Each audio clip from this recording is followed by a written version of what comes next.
Okay, so this pretty much is a homemade balance. And essentially what I have here, over here, I don't know if you can see it very well, but I have a cup with 5 grams in it. Over here, I have a cup with 5 grams in it. Now, how do I know it's 5 grams? Well, because 5 grams happens to be the mass of 1 nickel. So, and there's this nice little mathematical model that says if you take the mass times the distance, it has to equal the mass times the distance. And what that means is, this is right at 8 inches, okay? And that's 5 grams. And then this is 8 inches, and that's also 5 grams. Now, if that's true, what's gonna happen if I double the mass? Well, if I double the mass, I have to shorten the distance. So I'm predicting that if I put another nickel in here, this will go down, unless I bring it 4 inches in. So let's see if that theory works. I'm gonna hold this, bring it in about 4 inches, put in 5 grams, adjust it, so we're pretty close. And let's see, I may have to adjust it a bit.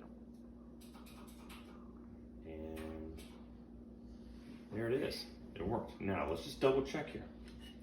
This right here, so 4 times 10 is the same thing as 8 times 5. So what we're gonna do now is we'll use the same thing. If this is 5 grams, can we now figure out the mass of a teaspoon of sugar to figure out if we know the teaspoons of sugar in Coke, can we convert that to grams?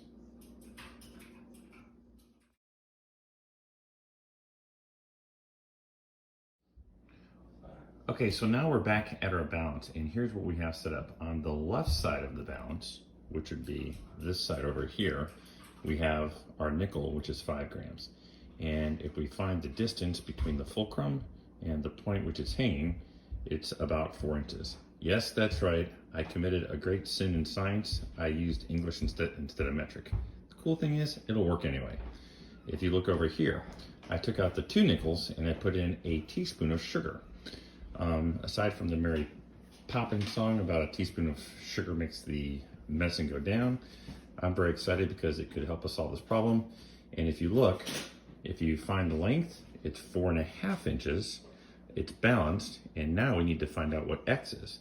If you solve for X, you will find the grams that it takes, that is 1 teaspoon of sugar.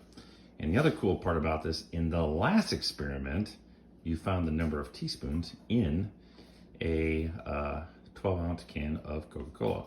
So now, let's do the work and see if we can figure out experimentally the grams of sugar in a can of Coca-Cola.